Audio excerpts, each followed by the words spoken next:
সাবরিনা খন্দকার আপনি লিখেছেন, আমি 7 সপ্তাহের গর্ভবতী ছিলাম। গর্ভকালীন সময়ে আল্ট্রাসোনোগ্রাফি করার পর আমরা জানতে পারি আমার গর্ভে 4টি ভ্রূণ, সবকটি হার্টবিট এসেছিল, কিন্তু আমার পূর্বের সন্তান সিজারা হওয়ার কারণে ডাক্তার বলেছিলেন আমার জন্য এই 4 সন্তান গর্ভধারণ অত্যন্ত বিপজ্জনক এবং আমার মৃত্যুর ঝুঁকি আছে।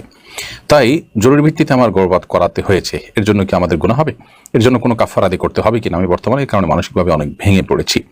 বোন সাবরিনা, যদি ডাক্তার, অভিজ্ঞ ডাক্তার, যিনি একই সঙ্গে ধর্মভীরু মুসলিম, যিনি আপনার দিনী চেতনা ধারণ করেন, লালন করেন, আবার অভিজ্ঞ ডাক্তার, এরকম কোনো চিকিৎসক যদি আপনাকে বলেন যে আপনার এই সন্তানগুলো ভূমিষ্ঠ হলে সেক্ষেত্রে আপনার জীবন হুমকির মধ্যে পড়তে পারে এবং পড়ার প্রবল আশঙ্কা আছে, তাহলে সেক্ষেত্রে তার উপর ভিত্তি করে আপনার গর্ভপাত করা এটা কোনো অপরাধের বিষয় নয়, গুনাহের বিষয় নয়। কারণ যারা এখনো ভ্রূণ আকারে আছে তাদের জন্মদান যদি আপনার জীবনের জন্য হুমকি হয়, তাহলে সেক্ষেত্রে আপনার জীবন রক্ষা করা ফরজ। সেই জায়গা থেকে এটা আপনার জন্য জায়েজ আছে। আপনি যে কাজটি করেছেন সেটি একটি জায়েজ কাজ করেছেন, বিধায়ের কারণে ইনশাআল্লাহ আপনার গুনাহ হবে না।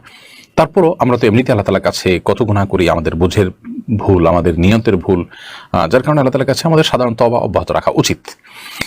সুমাইয়া সুলতানাকে আপনি লিখেছেন, আমি সোনার 3 রতি কানের দুল পেয়েছি, এটা কার জানি না, আমি এটা ব্যবহার করলে কি গুনাহ হবে?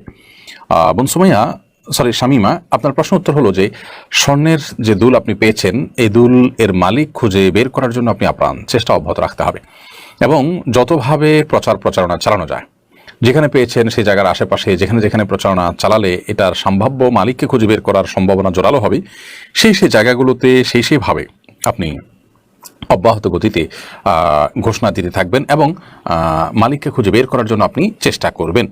যদি এর পরও মালিককে পাওয়ার সম্ভাবনা একেবারে ক্ষীণ হয়ে যায় আর পাওয়ার কোনো সুযোগ না থাকে, দীর্ঘদিন পর্যন্ত আপনি বিভিন্ন জায়গায় নোটিশ করেছেন, ঘোষণা দিয়েছেন, কাগজ টাঙিয়েছেন, তারপরও তাকে পাওয়া যায়নি বা যাওয়ার আর সম্ভাবনা নেই, তাহলে সেক্ষেত্রে এটি কোনো গরিব দুঃখীকে দান করে দেবেন মালিকের তরফ থেকে। আর যদি আপনি নিজে গরিব হন তাহলে সেক্ষেত্রে আপনি ব্যবহার করতে পারবেন। SM শাহিন আপনি লিখেছেন, কেউ যদি সবসময় কোরআনের 2-3টা সূরা, ছোট সূরা পড়েন, তাহলে কি তার কোরআন পড়ার হক আদায় হবে? সবসময় যদি কোরআনের 2-3টা ছোট সূরা পড়েন, তাহলে নিয়মিত সেই সূরাগুলো যদি শুধু পড়েন, তাহলে এটা কোরআন পড়ার যে কোরআন তেলাওয়াতের যে হক আছে সেটা পরিপূর্ণভাবে আদায় হবে না। বিশেষ করে যখন তিনি কোরআন শুদ্ধ করে তেলাওয়াত করতে পারেন, তাহলে শুধুমাত্র 2-3টা সূরাকেই তিনি একমাত্র তেলাওয়াত হিসাবে ধরে নিয়েছেন, তাহলে পুরা কোরআনকে তিনি ত্যাগ করে বসে আছেন। ওয়াকাল রাসূল ইয়া রব্বি ইন্না কওমি ইত্তাখাযু হাযাল কুরআনা মাহজুরা, আল্লাহ সুবহানাহু ওয়া তাআলা বলেছেন কিয়ামতের ময়দানে রাসূল বলবেন যে হে আমার রব, আমার জাতি তারা এই কোরআনকে তারা কিন্তু ত্যাগ করেছে, অর্থাৎ এটাকে পরিহার করেছে, এটাকে তারা সিরিয়াসনেসের সাথে তারা তেলাওয়াত করেনি, পড়েনি, আমল করেনি। এটা কোরআনকে পরিত্যাগের অংশ। বিধায় আপনি পুরো কোরআন সহি করে পড়তে পারেন, 2-3টা সূরার মধ্যেই শুধুমাত্র সারাদিনের তেলাওয়াত সীমাবদ্ধ রাখবেন, এটা হতে পারে না। তবে হ্যাঁ, নিয়মিত 2-3টা সূরা তেলাওয়াত করেন, মাঝে মধ্যে অন্যগুলো তেলাওয়াত করেন, এরকম হলে তাহলে সেক্ষেত্রে এটা অবশ্যই ইনশাআল্লাহ আল্লাহর পাকড়াও থেকে আপনাকে রক্ষা করবে। লিপি আক্তার জনু এআইডি থেকে আপনি লিখেছেন, আমার ছেলের পড়ার প্রতি কোনো মনোযোগ নেই। আপনি ছোটবেলায় যেরকম ছিলেন আমার ছেলেটাও তেমন, আমি কি করতে পারি? আমি ছোটবেলায় কিরকম ছিলাম, আপনার ছেলে ঠিক কেমন, আপনি কিভাবে মিলে আছেন আমি জানি না।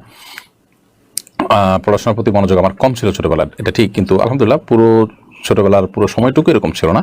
একটা সময় হয়তো অমনোযোগী ছিলাম, আবার একটা সময় আল্লাহ তাআলা মনোযোগ দিয়েছেন আমাকে যথেষ্ট, আলহামদুলিল্লাহ, এবং সেটা শৈশবই।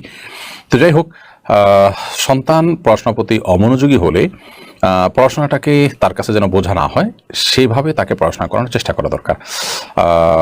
এরকম কোনো প্রক্রিয়া বের করা দরকার যে সে যেন হাসতে হাসতে খেলতে খেলতে পড়ে, তাকে উৎসাহ দিয়ে পড়ানো উচিত এবং পড়াশোনাটা তার কাছে যেন বোঝা মনে না হয়।